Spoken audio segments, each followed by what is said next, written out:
Thank you so much, Hillary, for that incredibly kind introduction, and thank you all for having me here and being able to share this really joyous occasion. I think we could all use some joy in our lives right now. I am especially proud to be here because, as Hillary noted, I did receive my MPH in epidemiology from this prestigious institution in 1994, an investment that has been invaluable in my career as a physician scientist researching infectious diseases. It's a great privilege today to offer some thoughts as you embark on your journey in the service of public health, whatever you end up doing, wherever you're employed, because you will be doing work that will change lives and communities for the better. That said, what a time to reflect on the role you will play in the coming years. You're starting on a journey that could not be more critical to society, perhaps more so than any time in recent history. So to frame my talk, I've entitled it Setbacks, Stoicism, and Strategizing. So as our speakers have already said this morning, we're experiencing a deluge of setbacks that are dramatically affecting us as investigators, clinicians, students, and global citizens. Articulated in a recent video message from Dean Godwin, who emphasized that, quote, "This is a community that will always respect you and the work that you do," unquote. Of course, professional setbacks are not unusual. A study that fails to yield proof of an intervention, a position that turns out to be less than the perfect job, a manuscript that cannot seem to find a home in the journal of your dreams. Some of my biggest setbacks have been whoppers. Among them, a large trial evaluating the use of a drug against HIV called tenofovir to prevent infection with HIV in women. We enrolled over 5,000 women in Africa in this study and followed them for months, only to be told that the study was to be stopped early because the intervention wasn't working. We were gobsmacked. The drug was looking great for this purpose in other populations. What went wrong?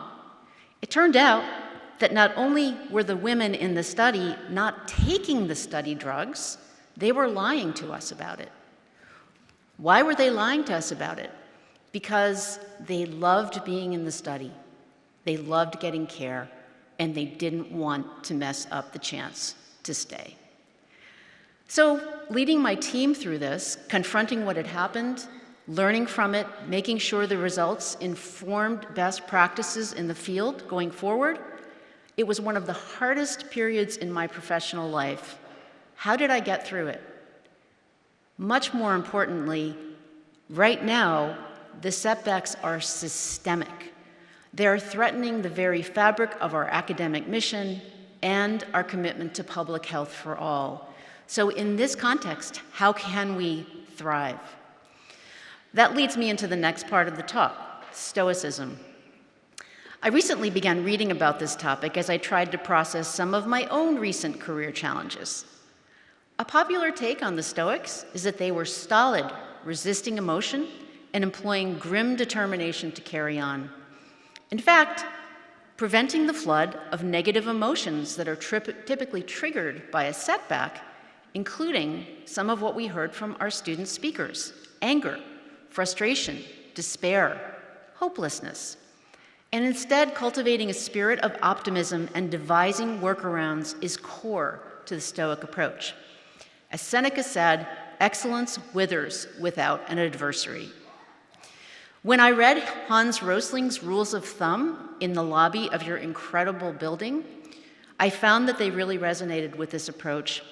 He counseled that one should, quote, control your dramatic instincts by making it a habit to always question dramatic stories that trigger your dramatic instincts, unquote.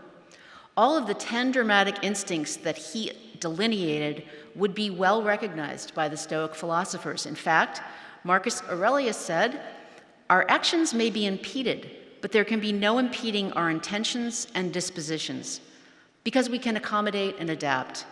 The mind adapts and converts to its own purposes the obstacle of our acting. And equally profoundly, the happiness of your life depends upon the quality of your thoughts." How can these approaches help? Yes, I think even Hans Rosling would agree that some of the current setbacks are pretty dramatic. But even without these unprecedented challenges, your career is going to be a marathon, not a sprint. Developing tools to process setbacks and to celebrate success is crucial. Caring for your colleagues, being attentive to their mental health, listening as non-judgmentally as possible, celebrating their successes and being with them in their trials will make all the difference. Be a good friend and colleague. And take time for your own self-care. Your career marathon is going to have valleys and mountains. For those, you're going to need all the strength you can muster. And you also need strength, too, to make sure you create a legacy of people who can finish what you start. One of the most important things I think we're not taught early enough in our careers. You may know that the word doctor derives from the Latin docere, to teach. Becoming a scholar, whether with your newly conferred bachelor's, master's, or doctoral degree, confers the chance to become a teacher, and even more aspirationally, a mentor. The word comes from the Odyssey. Mentor is Athena, the goddess of wisdom, disguised as an old man who assures the young Telemachus that he's more capable than he knows. You likely have had mentors who helped you get here today, including some family members who are likely here, who perhaps helped you see your career or the world a little differently. It's been said that the best mentor is someone who has more imagination about you than you have about yourself. I am fortunate to have had several amazing mentors, many of them here at the University of Washington, who fit this wonderful description by Dr. Suzanne Koven in a recent perspective in the New England Journal of Medicine. A mentor is someone who leaves you feeling more grounded than before you spoke, and also lighter than air. Seek out people who make you feel that way, and be that person for someone else. Embrace these opportunities to be generous with your gifts. Cultivating a community of support, understanding, and compassion will be one of the most important skills you can bring to the coming years. This leads me to the last part of my talk, strategizing. During the last few months, there have been days when pulling the covers over my head in the morning seemed like the only option. I am here to exhort you to resist this understandable tendency. More than ever, this is a time to band together and devise solutions. As our first speaker said, they may not be perfect. You're not going to solve all the problems in one day, and they may be short-term. And we will still be injured along the way. But we need to take one step at a time to ensure we're moving forward together on the right path. Most important, you are the future. You are the future strategists who will rebuild with what remains after the current setbacks have done their work. How can we be strategic in the current environment? What are the biggest conceptual threats? I'll mention two areas specifically before I finish. First, misinformation and the outright denial of the impact of certain diseases is now stock in trade. Misinformation has plagued medicine and public health throughout history, especially in my discipline of infectious diseases. When the first smallpox vaccine was developed, misinformation about its utility was common, and that legacy of vaccine misinformation plagues us to this day. As John Barry details in his outstanding account of the 1918 influenza pandemic, the parallels between events during that time and the COVID pandemic are striking. In the field of HIV, misinformation about the dangers of the virus and even denial that HIV causes AIDS led to many unnecessary deaths as people did not receive life-saving treatment. And in many places, this continues. Of course, during the pandemic, there were many examples of misinformation that dissuaded people from taking advantage of life-saving vaccines and therapies, leading to avoidable suffering and death. And we are now entering an even more intense era of skepticism regarding vaccines, which have saved countless lives over the last century.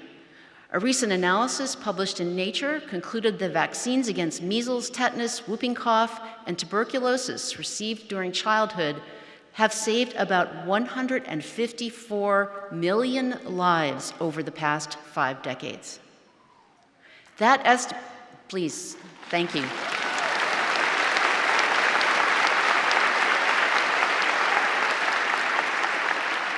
And that estimate does not even include the effect of the smallpox vaccine, a disease which likely would have killed an additional 5 million people a year.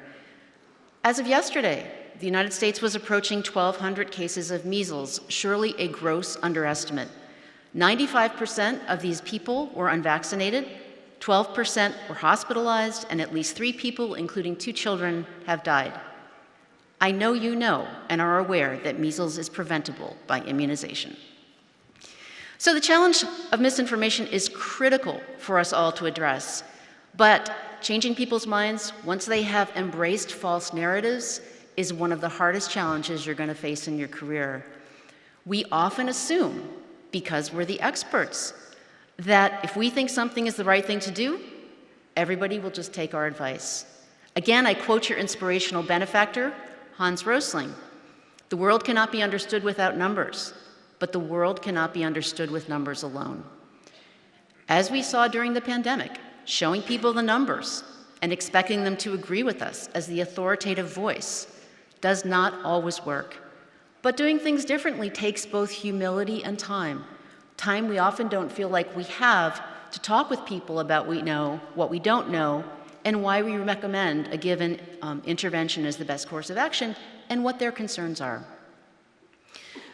The second area where we need to be strategic is this. We are seeing further marginalization of the most vulnerable members of our society: people of color, people who identify as LGBT, people who have not secured citizenship. Let's be clear, disease further marginalizes people. As a trainee in medicine before the advent of effective HIV therapy, HIV/AIDS embodied much of what happens in this case. We chose to work with that disease that robbed so many of their dignity and lives, and that seemed to be easy for the more fortunate, well-resourced sectors of society to sweep under the rug and ignore. Unfortunately, that tendency to ignore the effects of diseases that target our most vulnerable communities still happens. I think that stigma, a condition applied by a dominant group to create a sense of shame in others, may be the biggest barrier to ending many health challenges in our lifetime. Sadly, there's no magic bullet, no pill, no vaccine, no intervention that can overcome the barriers that stigma and shame place in the way of people accessing care. Even today, 1 person dies of HIV/AIDS every minute. Given the reduction in the US commitment to supporting HIV prevention and treatment, this toll will undoubtedly escalate. So my final message is to just say to you that you don't need to be an activist, you don't need to be a professional advocate, and you don't need to be a medical specialist to combat these trends. The essence of promoting health requires an openness to really listen to people, to weave their narratives into your understanding of where they are in their lives, and to find ways to deliver the best evidence-based prevention and care to everyone, whatever their circumstances may be. Only by actively listening and meeting people where they are will we rebuild trust and reduce the impacts of misinformation. Finally, I want to thank you again, because the opportunity to be here, to see you all, to see your energy, to feel the vibe, leaves me with a deep feeling of optimism. It reinforces my belief that only as a community will we get through these uncertain times. As last year's recipient of the Alumni of Impact Award, Biraj Karmacharya, said, "Nothing enhances my belief or optimism more than engaging with people and finding heroes in the community." And remember, science does not go backward. Science continues to advance, whatever setbacks the world throws at us. We have incredibly emerging powerful weapons in our arsenal: immunotherapies for cancer, sophisticated new imaging, modeling and analytic techniques, genomics, all kinds of incredibly cool stuff to better diagnose, treat, and prevent disease. So just a reminder, remember every single day when you get up that you embody the commitments to health equity and fairness that this School of Public Health has always championed, so eloquently stated in your mission. to solve our greatest public health challenges and co-create health equity with communities in the region and the world. I am confident that all of you who strive to be kinder, smarter, more effective public health practitioners can devise and deliver state-of-the-art prevention and care to all, regardless of setbacks. You will be the ones to get us back on the path to robust inquiry, a commitment to social and environmental justice, and plain old common sense. I especially want to acknowledge all the international students today. You are citizens of a global community striving to make a difference in global health, and we appreciate you immensely.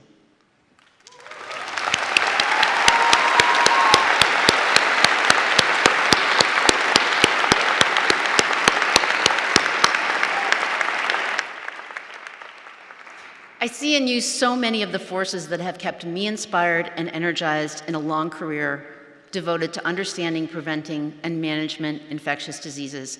I couldn't be more honored to be here. Thank you again for this opportunity, and know that we need you more than ever. Thank you.